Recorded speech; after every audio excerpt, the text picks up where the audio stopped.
On a crisp autumn evening, as leaves danced in the chilly breeze, I found myself walking home, lost in memories of shared laughter and dreams. I hadn't planned to be out so late, but unexpected changes in plans had left me wandering alone. As I neared my house, an unsettling silence greeted me, sending a shiver down my spine. My father was away on a business trip, and my mother was supposed to be at her book club, a weekly ritual she never missed. Yet, her car sat motionless in the driveway. At first, I brushed it off, assuming she had simply decided on a quiet night at home.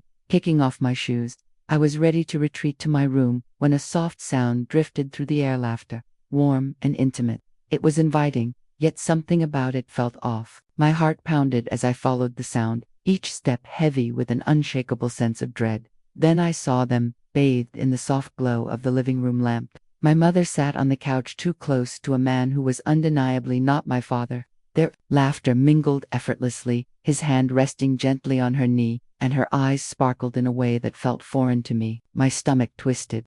I stood frozen, an unwilling spectator to a moment that shattered everything I believed to be true.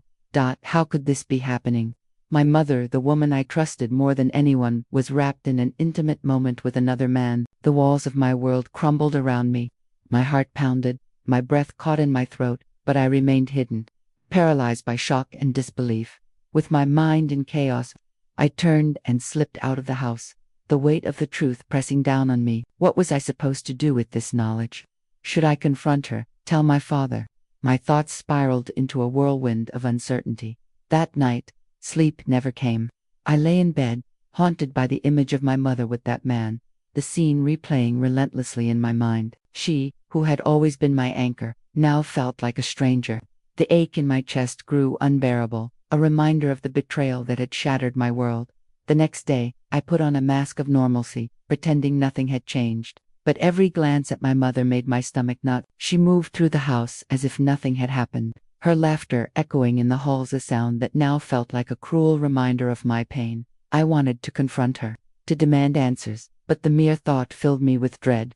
Uncovered the truth. Who was that man? How long had this been happening? As I contemplated my next steps, my resolve hardened. I would find out from my file. She was distracted. I slipped into her room and began to search through her belongings. My heart raced as I rifled through her things, desperate for answers. I found shattered me messages, dozens of them filled with longing and affection. All from the same man. My heart sunk as I scrolled through their exchanges, each word a dagger to my heart. This wasn't a fleeting moment, it was all of deception that had ends snared. Usual anger and sadness battled within me. I grappled with the realization that the mother I had idolized was living alley. I felt trapped between two worlds, one where I could protect my father's shirt and another where I could confront me mother and demand answers. The burden of my knowledge felt suffocating, and the very decision loomed like a dark cloud overhead. Days passed in a blur.